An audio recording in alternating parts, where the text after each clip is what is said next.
Assalomu alaykum qadrli teletomoshabin do'stlar. El ardog'idagi insonlarga bag'ishlangan ezgu tilak ko'rsatuvi xonadoningiz mehmoni. Qadrli teletomoshabin do'stlar, bugungi ko'rsatuvimiz mehmoni Azat aka Hayitov bo'ladilar. Azat akani viloyatimizda, nafaqat viloyatimizda, balki mamlakatimizda ko'pchilik odamlar taniydi.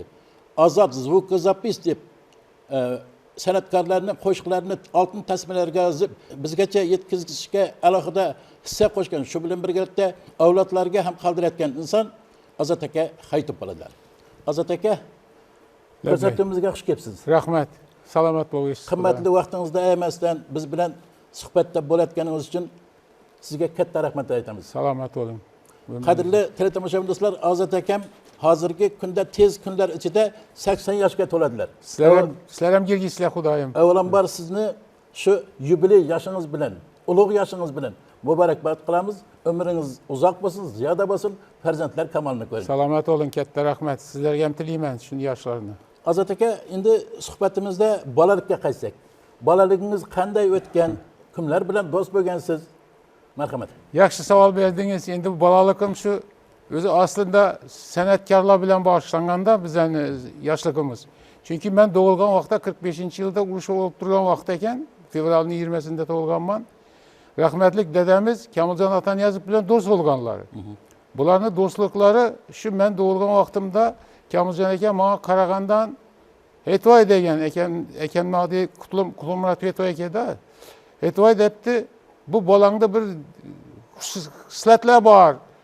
Bu bolangni adını Azat qo'y. Hozir urush bo'lib turibdi.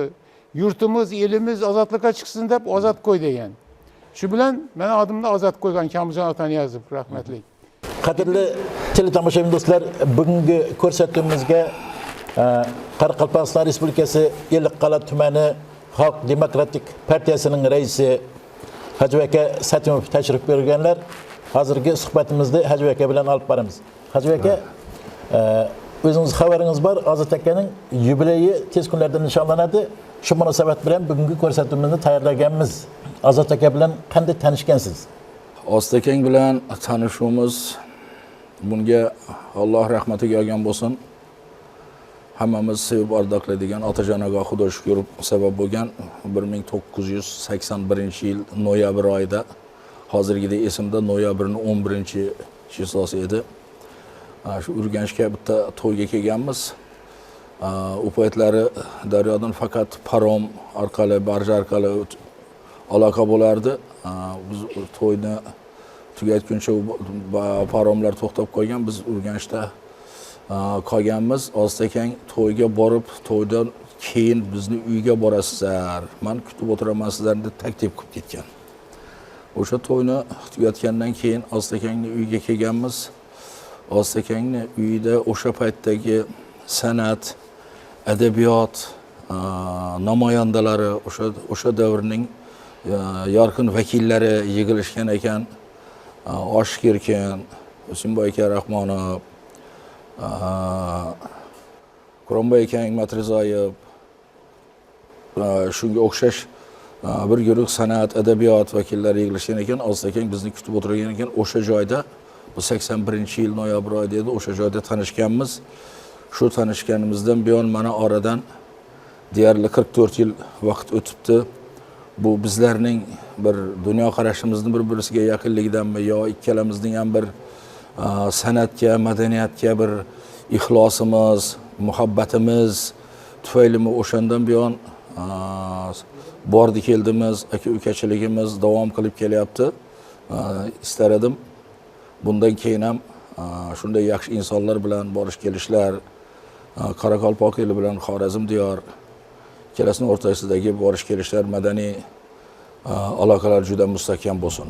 Kishi qanday kasbda ishlamasin, xohlagan bir kasbda, u o'z kasbiga chin yurakdan mehr qo'yib, sidqi dildan ishlasa, u kasbni ulug'laydi, xalqni e'tirofiga tushadi va o'sha kasb orqali elda, yurtda bir obro' topadi. Azat akangni kasbi bu ovoz yozib olish, ularni saralash, ularni saqlash, bu ayrimlarni nazarida qaraganda bir oddiygina ish bo'lib tuyulishi mumkin. lekin har bir kasbning ham o'ziga yarasha og'irligi, o'ziga yarasha qiyinchiliklari bo'lgandek, bu kasbning ham o'ziga yarasha qiyinchiligi bor. Bu kasb ayniqsa bir fidoyilik talab qiladigan kasb, juda bir mayda ish. Ostakan shu kasbini hamma og'irligiga, hamma zahmatlariga chidab, shu kasbi orqali butun O'zbekistonda, butun Turon Turkistonda Ozod Zukazapis degan nom olishga musharraf bo'ldi. Bunga Ostakangni o'z kasbiga qo'ygan muhabbati, e'tiqodi, o'z kasbini sevishi omil bo'lgan bo'lsa kerak deb o'ylayman. Bugun mana shu fursatdan foydalanib men Ostakamga yana uzoq umr tilayman. Ukalariga, o'g'illariga, butun oila a'zolariga sog'lik, salomatlik tilayman. Har bir insonga, ayniqsa bu san'at, madaniyat sohasidagi insonlarga Ostakangni bir yo'lini, Ostakangning obro'yini, Ostakangga mehnatda shu mehnat bilan erishgan yutuqlariga erishishlarini tilayman.